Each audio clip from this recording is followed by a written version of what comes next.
Most people get personal loans wrong. They focus only on interest rates without considering the platform, speed, and overall user experience. I tried Upgrade Personal Loan, and here's what you need to know. Upgrade is an online lender that offers personal loans ranging from $1,000 to $50,000. The application process is fast, and approval often happens within minutes. Most people get this wrong by assuming online loans are complicated or slow, but Upgrade makes it easy to see your rates without affecting your credit score. One feature I really liked is the flexibility of loan terms.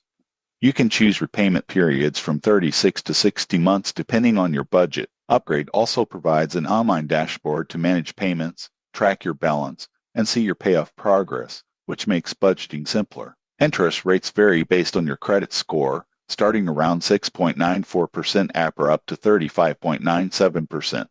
Most people get this wrong by not comparing the total cost over the life of the loan. Upgrade also charges an origination fee, usually between 2.9% and 8%, so factor that in when calculating the total amount. In my experience, the loan process was straightforward, transparent, and fast. Payments can be automated from your bank account, and there's no prepayment penalty, which is great if you want to pay off early. In conclusion, Upgrade Personal Loan is ideal for those who want a quick, online, and transparent borrowing experience. Just make sure you understand the interest rates and fees before committing. Subscribe for more personal loan reviews so you can make informed borrowing decisions.